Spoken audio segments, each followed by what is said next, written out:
Expect the best used car deals guaranteed. Visit arnoldclark.com.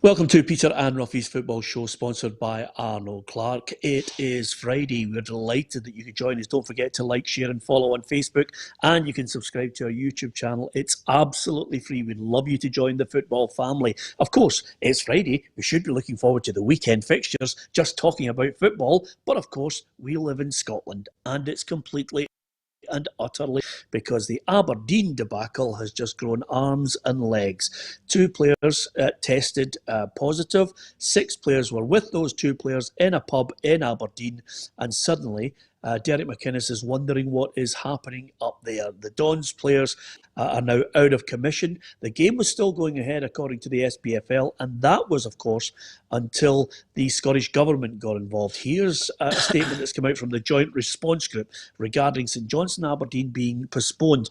Following a meeting between the Minister for Public Health, Sport and Wellbeing, the Scottish FA Chief Executive and the Chief Executive of the SPFL to further examine the circumstances around the self-isolation of 8 Aberdeen players, a request was received from the Scottish Government and agreement reached to postpone Saturday's Scottish Premiership match against St Johnstone. There is an evolving public health outbreak in Aberdeen, and the Minister conveyed the need for additional work to provide further assistance around Aberdeen FC's adherence to the agreed protocols. Given the overriding responsibility to public health, the subsequent advice and discussion with the Minister this morning means that the Joint Response Group must adhere to the request to postpone the match. So, first of all, Ruffy, your thoughts? I'm sure Derek McInnes will be pulling his hair out up there. I think everybody knows what the clubs had to do, and I think a lot of them were doing it. And although Aberdeen had one fault to their name already, but I'm sure the players that went out that night and have put themselves in this circumstance will be, I don't know what Derek would do with them. But and now the question is now, does St Johnstone claim the point? You know, because we see in UEFA, if you're drawn against a team in the UEFA and they, for whatever reason, you have the COVID and it's a resurgence, they are, I think, eliminated from the tournament. You know, try eliminated. Let's try eliminated first, and then we'll try and work out what if there's an additional limited added to the elimination. Anyway, apart from anything, you're bang on for him again, Ruffy. Well done. The one thing I would say with this is no, they won't lose points. This is a request from the Scottish Government. I think they would have played the game if it was the SPFL were allowed to make that decision. Anyway, it's been rescheduled for Thursday the 20th, that match of this month, and then Dons against Livingston will take place on the Sunday, so they've pushed that back as well. Now, Tam, it's a strange situation. It's a debacle. I have sympathy for Derek McInnes. This is what Dave Cormack had to say on the whole issue as well. Given the significant COVID-19 outbreak in Aberdeen, we fully understand why the Scottish Government has made this decision in the interests of public health. With the pressure over this season's fixtures and the fact we caused the problem, we were prepared to play the game. We are very grateful that the decision has been to postpone rather than forfeit the game. Regrettably, what has happened in the last few days has undermined all the hard work that has gone into keeping our players and staff safe. We are now dealing with this internally with the seriousness it deserves. I'd like to reassure the relevant bodies, fans and everyone associated with the club that our already rigorous measures are being forensically scrutinised and no stone will be left unturned in ensuring no one is under any doubt about what must be adhered to. And the First Minister, Nicola Sturgeon, absolutely leathered the Aberdeen players and said they were just blatantly breaking the rules, Tam. Listen, I can't believe it. I would give St Johnstone the points. I'm being honest. I'd set an example of Aberdeen. This is an absolute joke that this has happened. First and foremost, Aberdeen lost the game against. Listen, I'm not against people going out for a pint after a game. Listen, I used to do it myself, win, lose or draw. But you go out, you get beaten a big game, you don't turn up. Last thing in my mind would be to go out in Aberdeen if I was an Aberdeen player. That's first and foremost. I'd be straight up the road, and if I wanted to have a drink, I'd have it in the house. Secondly, you know, you cannot go to we're in this bubble. Football players in a different bubble from us. I'm part of the press, and it's like Fort Knox trying to get into a ground with a press pass. Temperatures getting taken, everything. There's so much hard work going in by clubs, and so much money being spent. I think it's £300 per person to get tested twice a week. So the clubs are spending a fortune, and the players have just totally disregarded that. They've just thought, I'm going to go and do my own thing.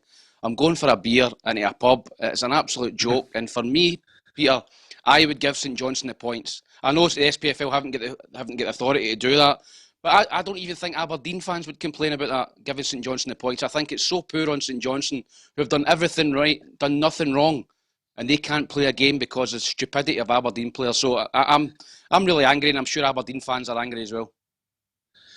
Well, here's the reaction across this one. I mentioned I had sympathy for Derek McInnes because he is hoping that he's got a sensible bunch of players who are going to follow the rules. But Jim Goodwin also shares that view. He has sympathy for the Aberdeen manager.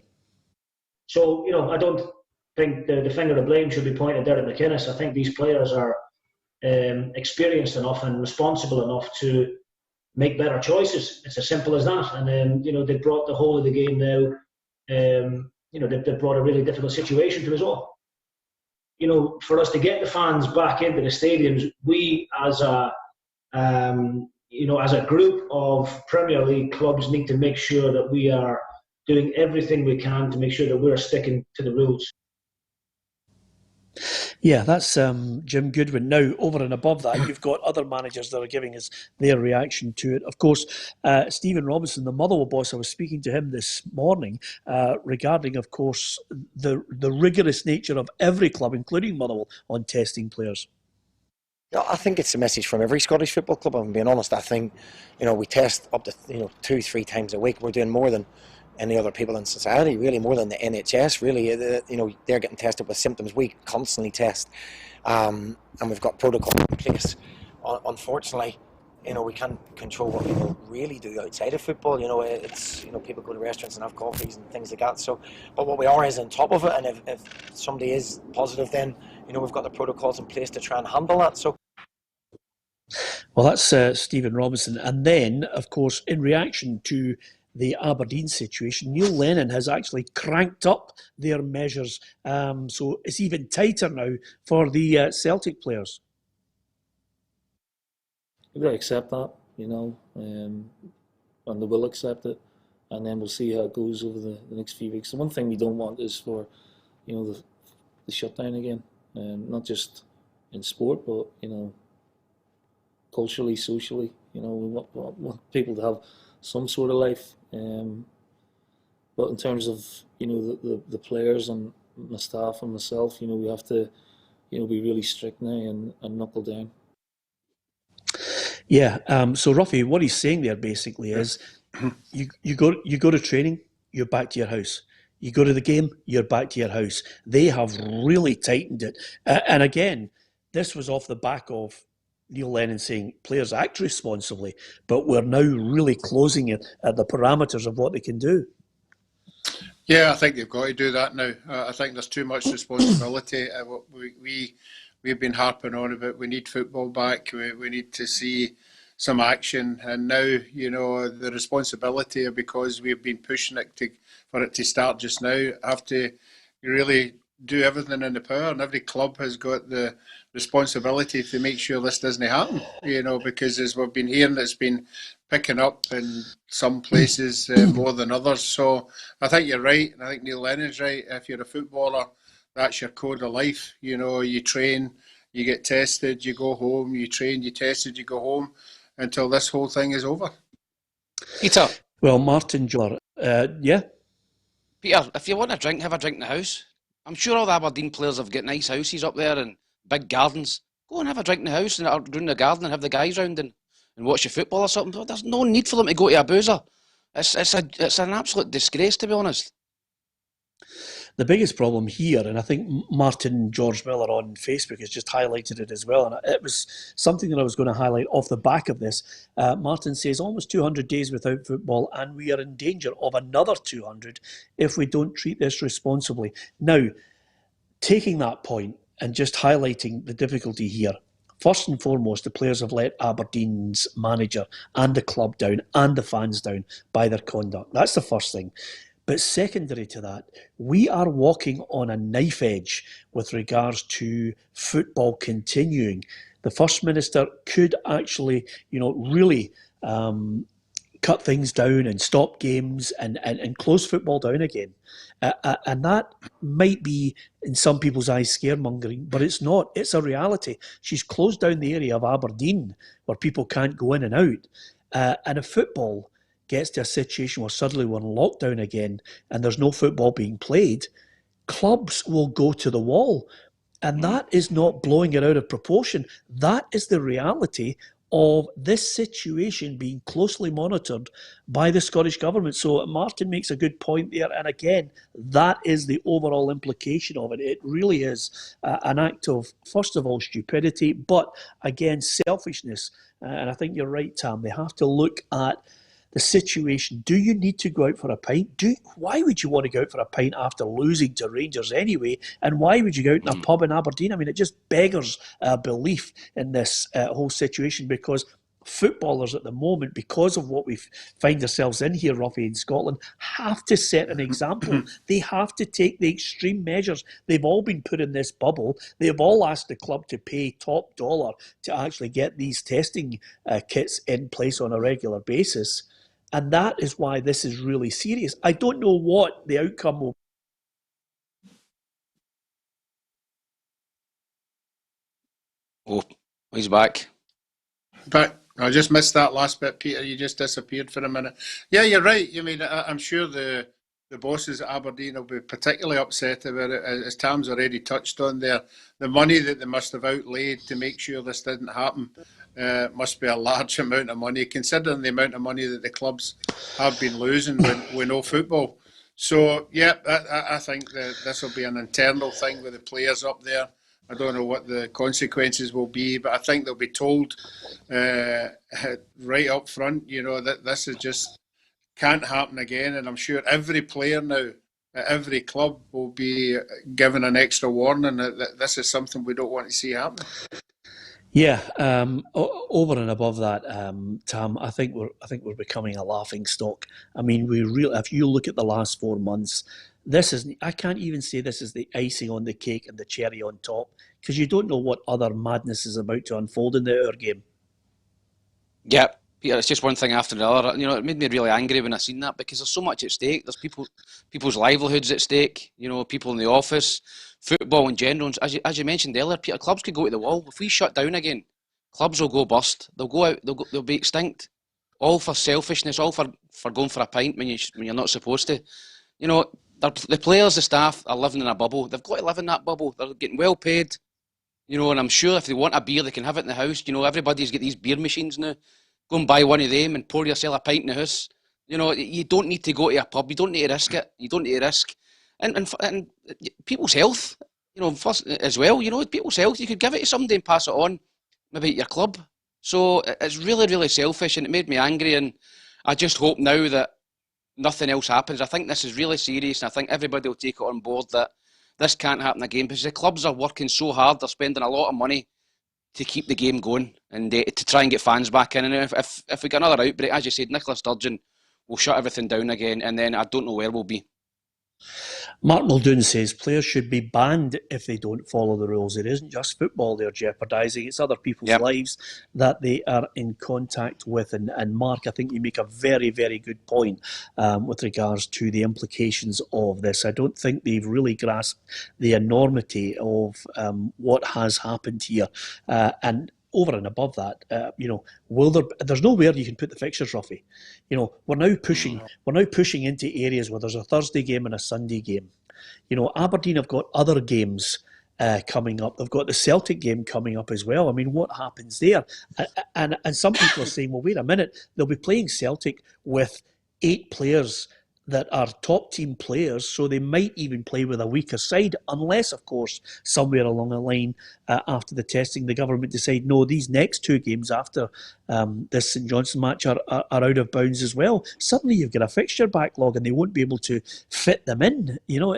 That's another problem that we have, coming up. Yeah, it's just not worth thinking about, Peter, honestly, after the 4 months that we've had and the time scale of no football. That's why I agree with Tam. I think the forfeiting the points is worth the punishment, and it sends a mark out to every other team. If your players fall foul of this is what's going to happen. And I know it's hard on Derek McInnes because they're doing everything they can, but certainly they've got to be showing a lot more responsibility. Peter, yeah, absolutely. Yep. That game was on Sky as well tomorrow. It was supposed to be on Sky. So would St Johnstone lose out on that money? Would they lose out on the fee? I don't know how that works. The Sky fee, or was that paid up front? Well, the distribution of that for being on a particular game, I don't know if they will lose out on that. All I know is I think we're now in a situation where Motherwell against Dundee United is the Sky game.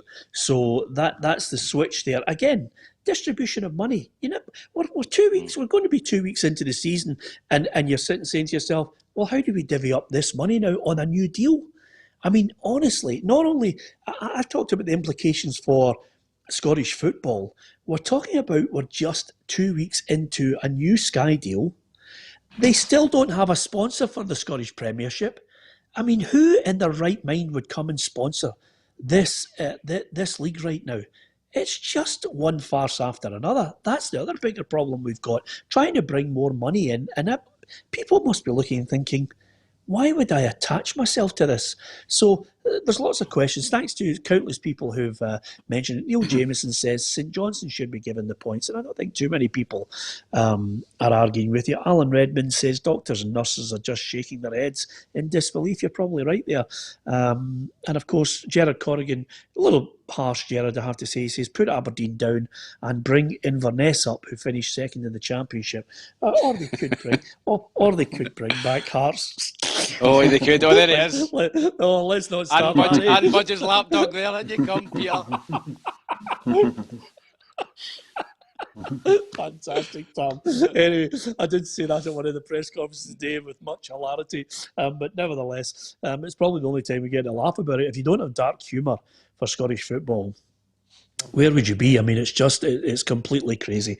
Anyway, apart from that, let's talk about football. Last night, Rangers, it's been an I think it's something like 395 days, 18 games, an incredible run that Steven Gerrard's Rangers side have been through all the way to Leverkusen. I don't think even the most ardent of Rangers fans thought there was going to be a miracle last night in Germany. Our reporter, Gabriel Antoniazzi, finishes off the European story for Rangers. Rangers' 395-day run in the Europa League was ended last night with a 1-0 defeat to Bayer Leverkusen, completing a 4-1 aggregate scoreline. Rangers looked solid enough defensively but never really threatened the German goal. Kai Havertz will be hoping his suitors weren't watching as he missed a couple of glorious opportunities, although Moussa Diaby made no such mistake early in the second half, firing high past Alan McGregor after easing past captain James Tavernier. Manager Steven Gerrard admitted striker Alfredo Morelos' head has been turned after he put in a poor performance in what will surely be one of his last games for the club. Nevertheless, a last 16 exit is an immense achievement for Gerrard and his team, who will now turn their attention back to domestic duties.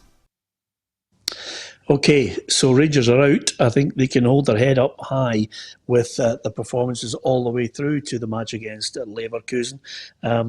After it, Steven Gerrard was talking Ruffy, the fact that Morelos, his performance, he's had his head turned, and that's maybe why he was off the boil, because all eyes were on him. And despite what you read in social media, he's not away yet.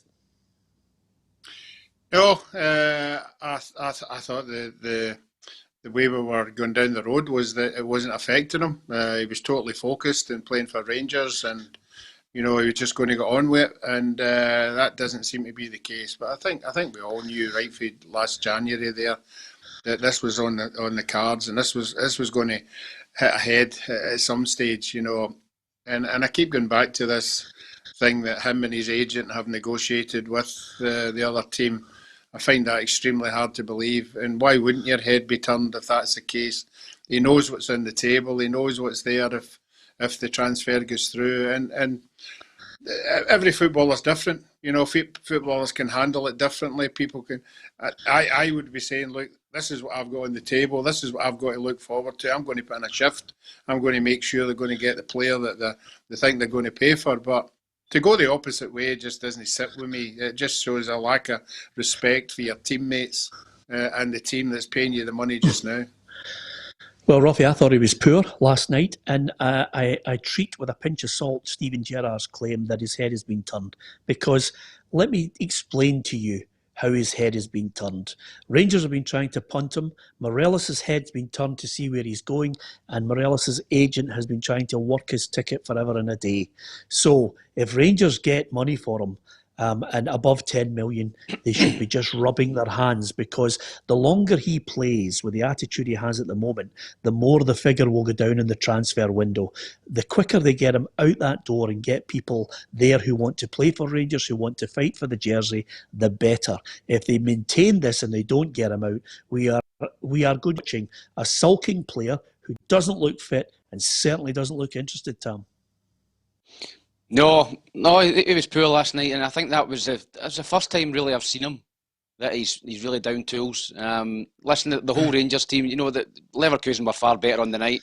You know, I don't want to make Morelos a scapegoat, because the team didn't play well as a whole team.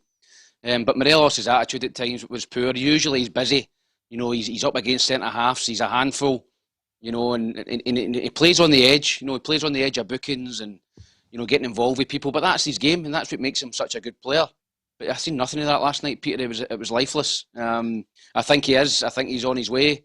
I think, as you said, the more he plays just now, I don't think he scored a goal this year. The more he plays, his value's certainly going down. So Rangers, if they can get, as you said, good money for him, they've brought in 2 strikers, they can go and strengthen other parts of the team. I think every Rangers fan, and a little bit in social media, first time I've seen a few Rangers fans turning on him, Peter. They've usually been behind. They've been very behind him from the start. Morelos, you know, he's been a hero to the Rangers fans, but you just see 1 or 2 now, just thinking, right, enough's enough. Let's get him out and let's go on with the season without him. Yeah, Fiona Docherty's saying £17 million. He's going to Lille plus bonuses. Fiona, I think that was actually from a fake account on Twitter. He's not away yet. He may well go for 15, 16, 17 million, but nothing like that has been confirmed by the club. I think what you'll find now is 1,000,001 journalists from everywhere taking a flyer so they can say, I told you so. The only thing that matters is Douglas Park saying, There's the money. It's in the bank account, and now you can start to plan for other bits of Steven Gerrard's jigsaw. But I was not enamoured with him in any way last night. I think this whole circus has to come to an end soon. Rangers fans, what do you think about it? Players that want to actually go and play and fight for the goal this season, which ultimately is the league title. Anyway, Rangers, in the end, lost it by 1-0, 4-1 in aggregate, and now we switch our attention to on the field for the games that will take place, for the players that did pay attention to the rules and are able to take to the field on Saturday and Sunday. Here's the fixtures for you and what you can look forward to over Saturday and Sunday. By the way, St Johnstone Aberdeen is postponed. Hamilton against Ross County, Livingston against Hibs, Motherwell against Dundee United, and then on the Sunday it's Rangers against St Mirren and Kilmarnock against Celtic. I'll be getting your predictions as we go along with this. But of course, non-stop speculation on Celtic and their recruitment as well. Neil Lennon has been talking about obviously some players that he'll obviously want to try and get in. He wouldn't commit today at the press conference, I can tell you. We asked him about a number of players. What he did commit to, Ruffy, was that Bio is out of Celtic. He's away to Toulouse. That was him coming in with all the fanfare, as many a player has done at Celtic, and then just couldn't cut it. So he's now back in France, past the medical, signed for Toulouse. Yeah, it was obvious he wasn't fitting the bill. I think we saw him against Hibs, and he never showed very much there either. He definitely hasn't been shown anything in any of the training sessions that he's been given a shot. So no, for the boy, it's a good one, to get away and play games, and Celtic can move on. Again, as Tam was saying, the Rangers supporters are beginning to turn a wee bit on their striker. I think the Celtic supporters are beginning to get a wee bit itchy now, that it's taking so long to bring somebody in. I think they want to see a mark being put down. I think they're wanting something. And they're now, unfortunately for Stephen Fletcher, they're now saying that they don't want him now. They want an established player who's on the up rather than somebody at the end of their game. So that's what happens at football clubs, when you start getting tagged with, just watching what money you're spending here and there. Yeah, Ruffy, I'm smiling only because I don't think anybody's going to get edgy anywhere. The window shuts on October 5th, and it's very unlike Celtic to sign players at the start of a transfer window. I think they maybe did it once last year because it was a real necessity at the start of the Premiership season. But I don't think they're in any rush. They're spinning plates here, trying to work out who they can get the best deal for. I asked him about Fletcher. He said talks are ongoing. We asked him about Taylor. Taylor's out of the equation. Forget about Lyle Taylor. Obviously, Ayeti, he just said talks are ongoing there. And of course, Ivan Toney, I think the general feeling is that he's heading towards Brentford.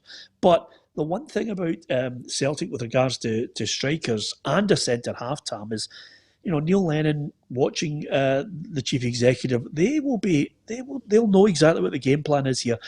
Just spin the plates, see which one they can get the best deal out of, and then land them. And they'll be looking at the fixtures coming up and thinking, have they got a good enough squad to beat these teams before they get to the end of the transfer window, and of course the Rangers game, which comes up in October.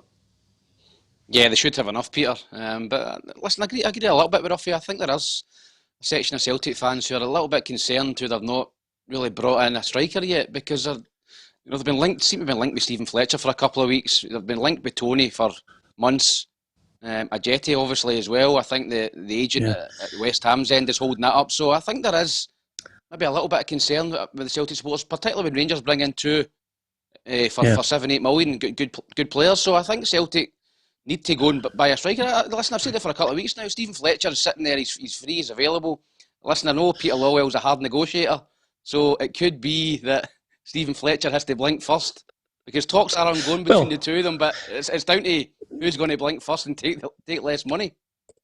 Well, I can tell you right now, Peter Lawwell's eyes are like this. He'll not blink because he's one of the most shrewd characters I've ever met for negotiations. So you don't think? I mean, I mentioned it yesterday, Tam, only because I make a good few phone calls around and always try and load the bases when it comes to transfer windows. Sometimes, the nature of it. I mean, I think one person on social media leathered me yesterday on typical mainstream media. But, the way the transfer window works is suddenly, Peter Lawwell puts the phone down and says, we're not going to have this guy. And then suddenly other deals fall foul and he picks up the phone and goes, right, we'll take you. That's the way it goes. Yeah. 1 minute a deal's off, 1 minute it's back on again.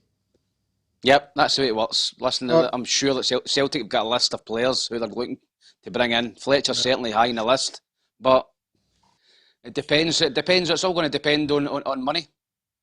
Yeah, you've mentioned it a few times, Tam. I just wonder if you getting to drive his Bugatti Veyron, will you get that for a week to drive about it? Because you've worked tirelessly for it. Peter, I've not spoken to, honestly, in my mother's life, I've not spoken to Stephen Fletcher in about 15 years. I've not spoken to him. I just think he's a very good player. Yeah, okay then. Right. Ruffy, were you going to say something there? No, I'm just saying, I know the way Celtic work. I know the way they bring in players at the right price. But all I'm saying is, one wee hiccup, one wee draw somewhere, and it just puts the supporters back onto the back foot.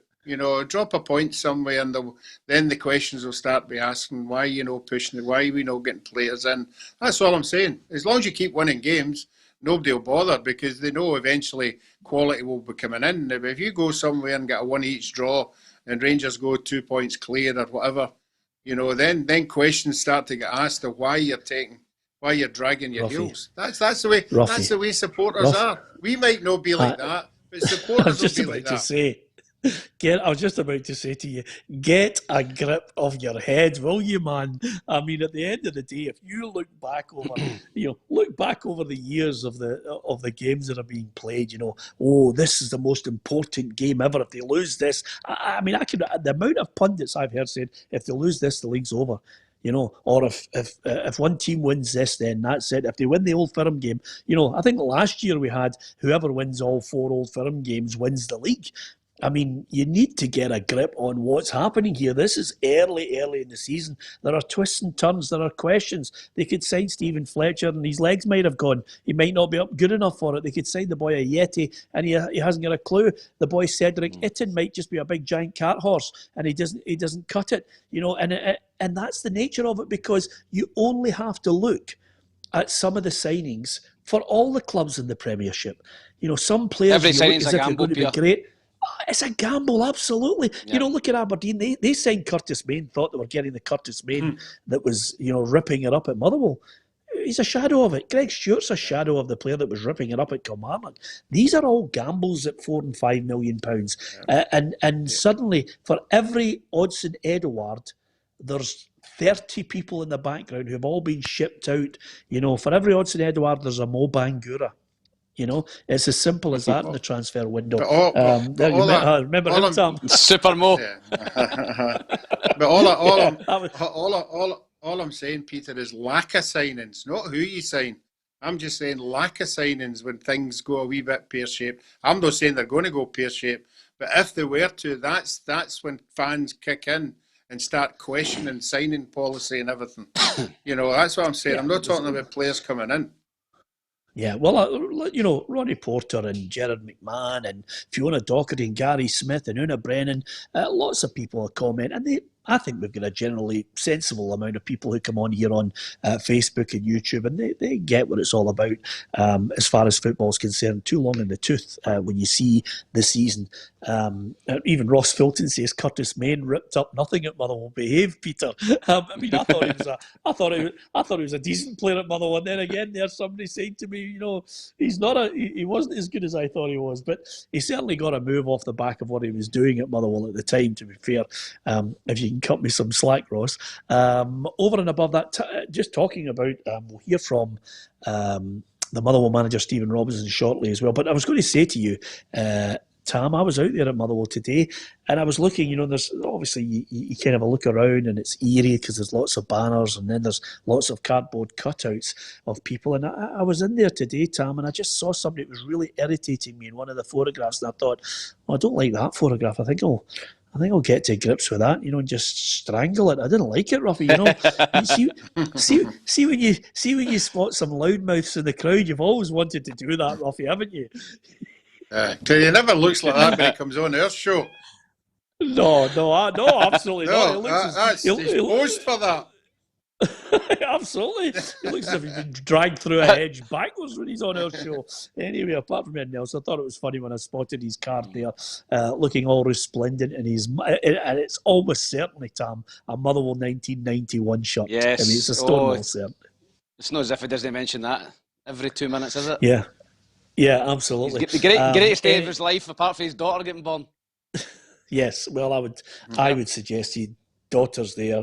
1991's below it, to be honest with you.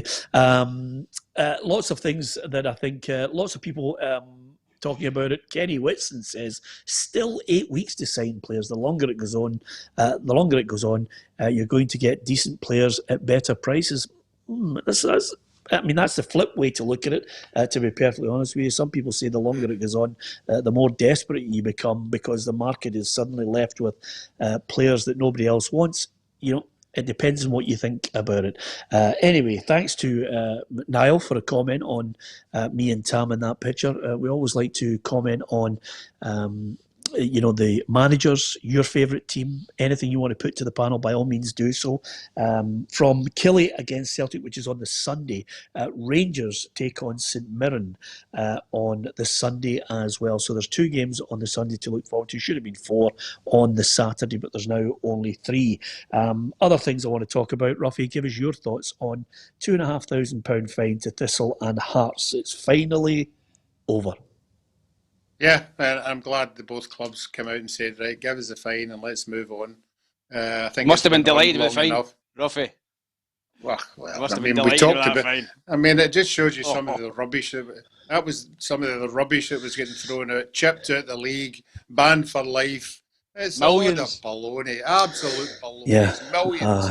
It just shows you, some of the stuff that the SPFL have been throwing out there have been an absolute a joke, really, a joke. Ruffy, did you pay that out the ashtray? Out your ashtray? The what? Did you pay that? Did you pay that out the ashtray? I think we found it in a hole somewhere just to get it out of the road. To be perfectly honest with you, I mean, honestly, it's amazing what 5 minutes can do in this show. 5 minutes ago, he said it's a crisis if they don't get a player in. I told him to calm down, and now he's going, honestly, rubbish. The amount of rubbish that's been written about them, throwing them out. I'm not going to fall for that, says Ruffy. Yeah, absolutely, Ruffy. I think the £2,500 is a nip on the arm. It's a complete load of nonsense, Tam. And it's just it was just basically the SFA and the SPFL looking and thinking, listen, let's just try and close the door on this, and don't embarrass the situation any further, because basically we're at fault, not them. Yeah, you couldn't rub salt in the wounds. You can't kick a dog when it's down. In terms of Hearts and Partick Thistle have paid the ultimate price, from this pandemic. They've relegated, they've lost their league status, and you couldn't then go and land them with a big fine. It would just be wrong, it'd be morally wrong as well. So I'm glad it was a small fine, and listen, they can go on with it and start to plan for next season, both clubs. Yeah, Mick McNamee actually on our Facebook says, is it not a small amount for a fine after bringing so much pain to the game? That's one way to look at it. Mick. Stuart Carruthers says it's a wrist slap, making a point without hurting the clubs. Yeah, I mean, I'm sure there are people who are pro and there are those who are very much against Hearts and Partick Thistle in this whole debacle. But it's over and we move on, thankfully. Scotland will get 2 Champions League positions next season, Tam. I think that's great news. We're watching the European games with great interest, just hoping that the amount of points racked up in the coefficient would allow us to get 2 places. And it's back on the cards for season 21-22. Brilliant news. Listen, I was wanting Rangers to do well last night as well for the coefficient. Great news for both clubs, particularly for Rangers. I think it's been a long road for Rangers to get back into the Champions League from where they've been, and to get the possibility of getting that big windfall. If Rangers can get themselves in the Champions League, all of a sudden they can really go and start to compete with Celtic again financially. So for both clubs, great, but I think particularly for Rangers, to get into that Champions League again for them would be huge and would definitely bring them closer to Celtic off the park. Hi to Stephen Ferguson, who's in sunny Shotts. We haven't had Shotts before, Ruffy. I mean, we've had the Ukraine the other day there, but we haven't had Shotts. Lee McManus says, time to move on, Hearts and Partick. Still feel sorry for Partick, but hey-ho, that's the way it goes. And George Strelecki, who's a regular watcher on YouTube, says 100%, Peter, the league just wants to move on. Yeah, you're absolutely right. I think it's been a long, drawn-out affair, but I'll tell you, whatever journalist, I hope there's a journalist who's just sat down and basically put together all the notes, Tam, because it will be a fantastic book to read on the skullduggery and treachery that's gone on over the last 4 months. It'll be a great read. And if they're struggling to actually come up with any of the intricacies of what really happened, all they need to do is look back over every archived YouTube programme of Peter and Ruffy's football show from lockdown, because we had it. We spoke about it every day. If you're missing a fact, it's all there, Tam. It would be some book, wouldn't it? It would. And if you want the inside scoop as well, you'd maybe get Ruffy's WhatsApp chats. Obviously, he was privy to a lot of conversations and skullduggery at the very start with his friends at Inverness and Dundee and the other clubs that he collaborated with. So, yeah, I think Ruffy should. I think that Ruffy should write that. From his perspective. I don't think Dundee was one of the clubs. Oh, wasn't it? No. Let's. We're on the chat at the start. Right. Listen.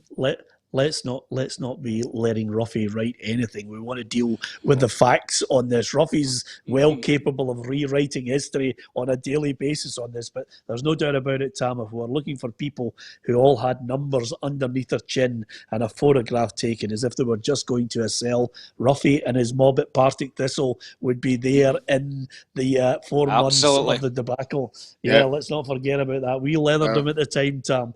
Listen, let's have a look at the fixtures and see what we can look forward to over the weekend, because yet again, Ruffy, I'm going to 2 games. I'm certainly looking forward to that and very grateful of the fact I can go to 2 games. Motherwell Dundee United for me on the Saturday, and then I'm going to nip down to Killie on the Sunday. We've got reporters out there at Rangers against St Mirren to look forward to as well, and we're going to try and bring as many reactions as we can across the whole season from managers and players. So with that in mind, Ruffy, give us your thoughts. Livingston against Hibs.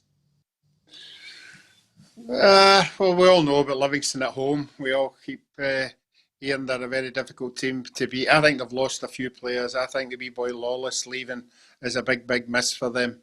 I think Hibs should be able to go there and take something out of the game. So I'm going to go for a 1-each draw in that one. I think Hibs will take something out of the game.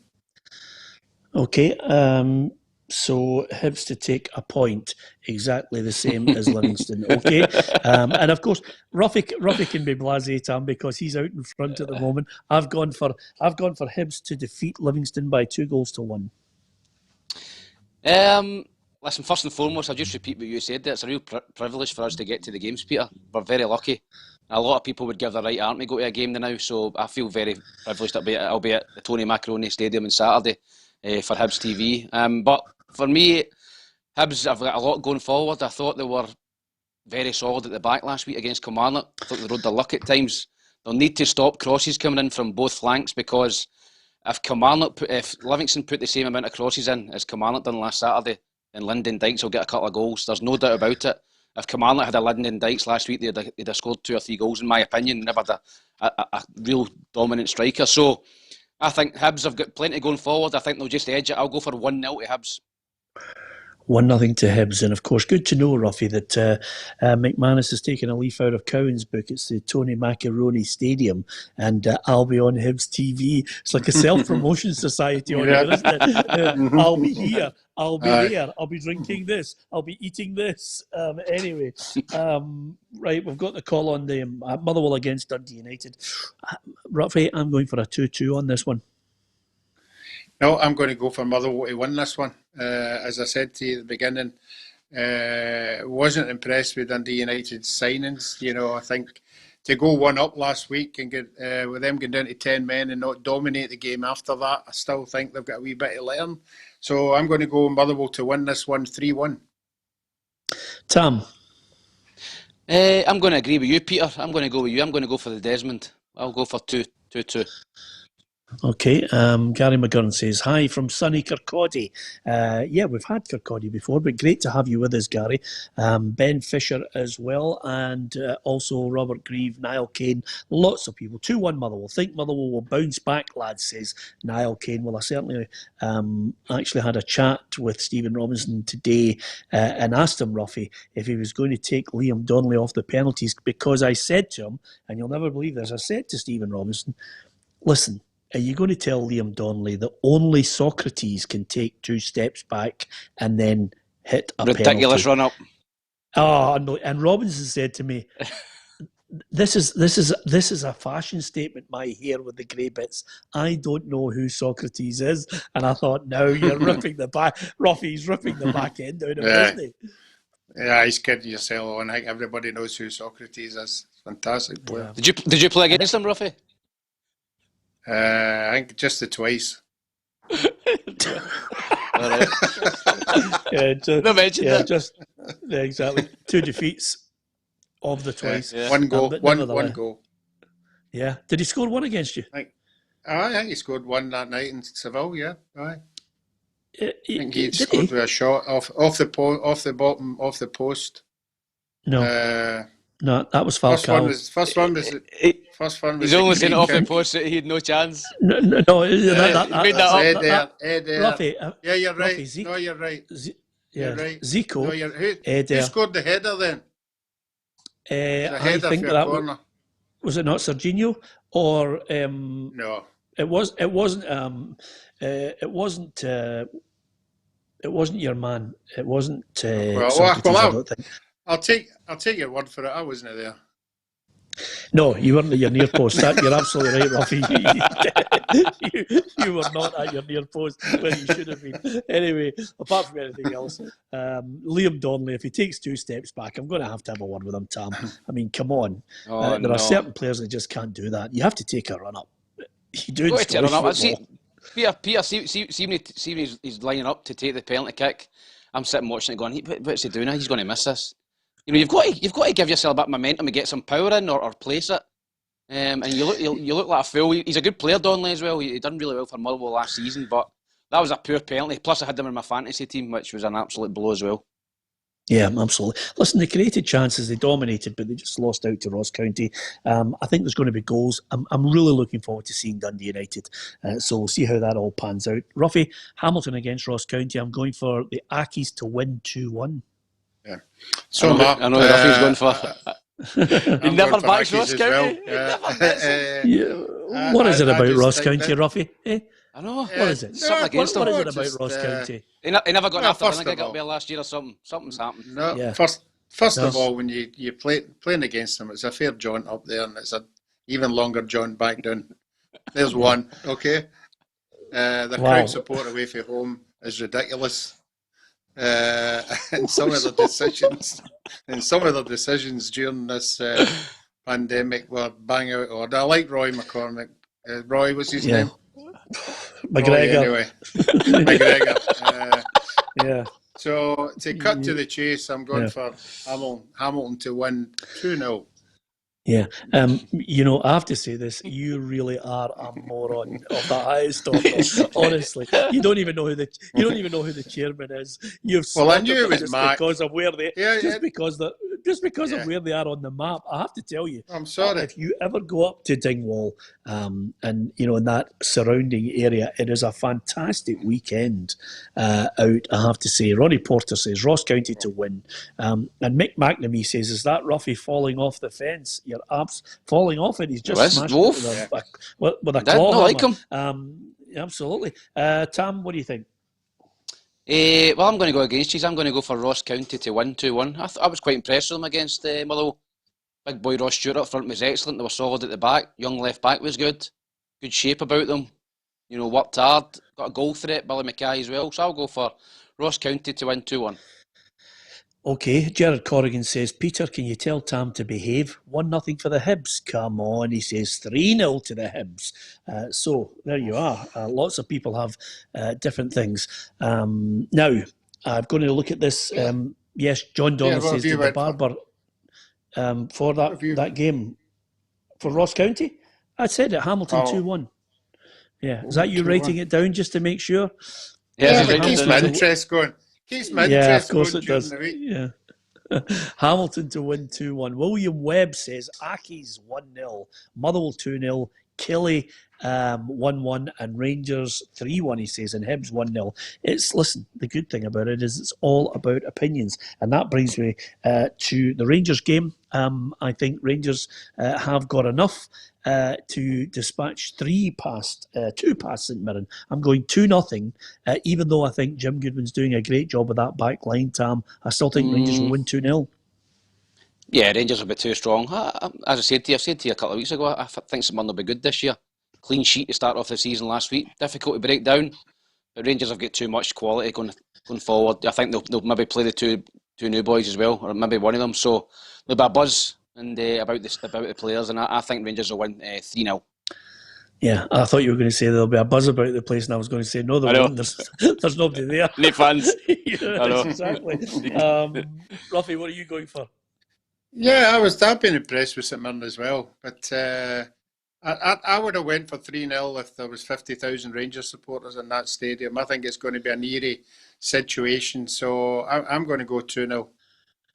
So basically, if there was 50,000, it would be 3-0. But because there's none, it's only going to be 2-0. Yes. Right. Okay. There you are. They're worth an extra goal. The fans are worth an extra goal, Ruffy. Yes. The fans are worth a goal. Oh, that's what they say. That's what they say.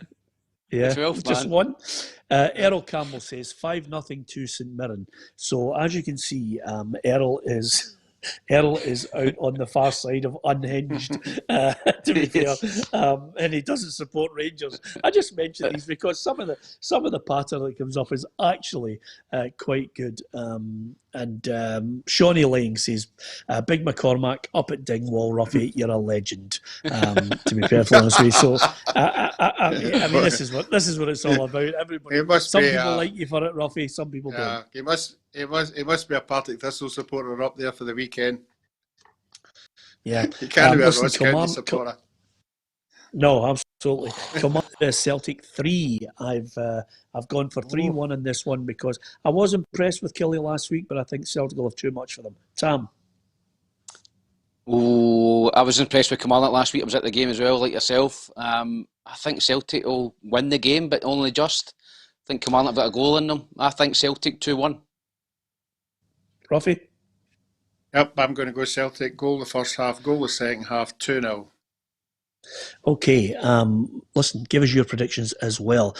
You can keep up to date with all the news in Scottish football. If you download the app, it's all at your fingertips, and it'll give you all the scores from the weekend, all the breaking news from Scottish, English and world football. You get video content as well. On our Facebook, you can like, share and follow, and you can subscribe to us on our YouTube. Thanks to the thousands and thousands of people tuning in and making it Scotland's #1 football show Monday to Friday. I have to tell you, Tam, you'll know this, I'm in negotiations, I'm ducking and diving, could be making a few signings of our own just to supplement the team for the Christmas party, because that's when people know what it's like to be part of a team, Tam.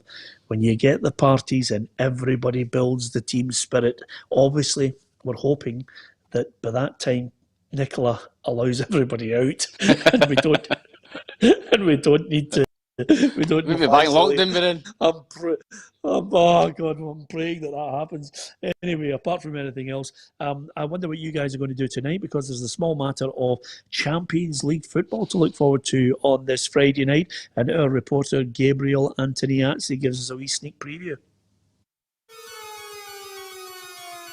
Pep Guardiola's Manchester City have never won the Champions League, but are favourites to win it and may never get a better chance. But first, they must overcome the most successful team, Real Madrid. Juventus have won 9 straight Serie A titles, but European success has eluded them for 24 years. Can Cristiano Ronaldo deliver what he was brought to Turin to do? Bayern Munich have been scintillating all season, winning every game since February. However, they haven't played since the 4th of July. Will that affect their chances? Barcelona and Lionel Messi have suffered humiliating exits in the last 3 years of the competition, but they believe now is the time to set it right, starting with Napoli. One of Atalanta, Leipzig, PSG or Atletico Madrid will be in the final, even though they have 0 previous Champions League titles between them. But this year, one of these dark horses will get their chance at glory. Tonight, will it be Man City, Real Madrid for you, Tam? Yes, I've definitely watched that game. I think Man City 2-1 up from the away leg, so a tough ask for Real Madrid. I was interested to hear yesterday that Gareth Bale said to Zidane that he didn't want to travel to the game. He said he didn't want to come. I don't think he's part of the plans, and he was going to include him in the squad. And he says, "Listen, I don't want to come. $650,000 a week. Football's just honestly something that does sicken you when you see guys like that on that money, no want to come over and travel. But I think Man City will win the game and go through. Too much. Yeah. I don't know. I think it's going to be tight, Tam. I think there might be a wee shock there. There you are. I'll throw that in. I'm going to go for I'll go for Real Madrid. Why not, Ruffy? Even if I'm wrong, you take it on the chin. The one thing I was going to say to you, Ruffy, I think there's a fair bit of spin going on at the moment between the Real Madrid and the Gareth Bale situation. For whatever, we don't know the full story in the background. When Gareth Bale eventually gets out of Madrid, I wonder if he's going to spill the beans on it, because the manager just suddenly, for a man of his stature, just to be totally and utterly booted out into touch, and then they want him to do what they want him to do. That remember, he was on the verge of a move to China, and they reneged on that deal. as well. Peter, so right at the last minute. He's got 2 years left on 650 grand a week though. If he sits his contract out, he's due £65 million. Yeah. Yeah. I think I think we know that a lot. I think we know that a lot of the decisions at Real Madrid come from above. They come from the owners, and the people who are pumping the money, and they make a lot of decisions at that club. We saw managers getting sacked after winning European Cups and winning leagues. So I think they're pulling the strings, and they're the ones who'll determine, what's going to happen to him. I'd like to see him coming back into English football. I really would. I think he's a player that could light up that league as well as all the other players. But I'll only catch the second half of that. I'll only catch the second half of that game tonight because I've got a bowls match at 7. It's the big one. Yeah. Is this the first one? Have you managed to buy your own bowls, Ruffy? Yeah, I've got my bowls there, bright yellow, as you would imagine they would be. Yeah.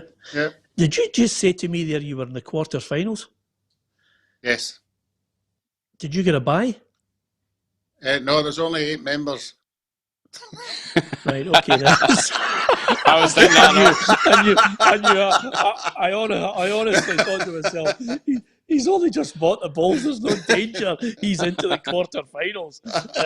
So you're going to play your balls. I must admit, I have to tell you. I mean, Ronnie Porter says, how many gin and tonics has Ruffy had before this show? And that's next week's competition. How many gin and tonics does Ruffy have? Because I think he's taking us to a new level of.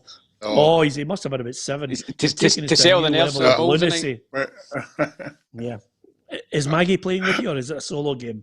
She got her own set today. She threw it out there on Facebook, and somebody gave her a set of balls, so she's on her way as well. Yeah. I don't know if I can play the family. I don't know if I can play the family bowls. I'll have to draw a line there. I don't think I could. Husband and wife. I don't think you can do that. You prefer mixed doubles? David Scott. Don't worry. Yeah. Oh, shut up. Nobody cares about your balls, by the way. Honestly, you're turning into a boa. You are unbelievable, by the way. Last year you were playing tennis. Tremendous respect, but geez, peace. Balls. Tennis this morning. Anyway, I'm not. Tennis this morning. Yeah. Too old for tennis now. I played this morning. For an hour and a half. Let me tell you right now, lots of people speculated. I'll go back over some of the headlines, which is quite simply, Bayo, the Celtic striker, has joined Toulouse. He's gone. And over and above that, Neil Lennon has said Lyle Taylor won't be joining Celtic, but he is still in talks. Will it be a Yeti on loan from West Ham? Would it be Ivan Toney? Could be on his way to Brentford. Will it be Stephen Fletcher? That deal resurrected? Who knows? He's keeping his cards close to his chest, although he is still hunting about, trying to get the centre half in as well. 2-3 players is what he did mention to me last weekend, and he's still on the hunt. That's the Celtic situation. Morelos, Alfredo Morelos, it hasn't quite happened at the moment. To Lille is all the speculation. But quite simply, I can tell you that he's still a Rangers player. Whether he remains that over the weekend and beyond, who knows? Only time will tell on that. There's a statement just come in from Darren McManus, and he said, having lost in a very important game, having been at Aberdeen long enough, the players are well aware as well. You don't go over the door if you lose a game to Rangers. That, for me, has added a lot of anger and disappointment. That sums it up perfectly. Never mind breaking the rules, blatantly breaking them, and putting in jeopardy the whole situation, not only at Aberdeen, but for Scottish football and beyond, spoiling it for so many. But you don't lose to Rangers and then go out for a pint. It just doesn't happen. You need to get a grip on reality, I think. And I well said, Derek McInnes there, for the anger and disappointment that he's feeling right now, Tam. Yep, he's absolutely spot on. Spoke about it earlier. Don't go out the door, especially the way they performed. They were insipid, they were poor, they didn't lay a glove on Rangers. So, listen, I certainly don't think they would have been out if the fans were at the game, because they get hounded. So, just stay, as I say, go to somebody's house. If you're that desperate for a beer, have a couple in the house or go to somebody's house. But for them to go out on the town was just totally and utterly wrong and irresponsible. Yep, absolutely. Okay, have a great weekend. Stay safe. Follow the rules. We're still following them. Stay safe. Keep your socially distanced 2 metres away, and wear the face masks. Wash your hands. I'm just going back over all the crucial things that we have to remember on a daily basis. We keep our fingers crossed that somehow we all stay safe and avoid coronavirus as it continues to affect quite a few people, not only in Scotland but in the UK as well. We want to enjoy the football this weekend. We will bring you all the latest news, and of course, over and above that, Monday to Friday, we will be reflecting on the weekend's football for you as well on the Saturday and Sunday games in the Scottish Premiership. Like, share and follow us on our Facebook, and if you get a chance on YouTube, subscribe to our YouTube channel. Have a great weekend. Enjoy your football. Tam, Ruffy, good luck with the Bulls. And over and above that, thanks to everyone for following us here and watching the programme. Good night.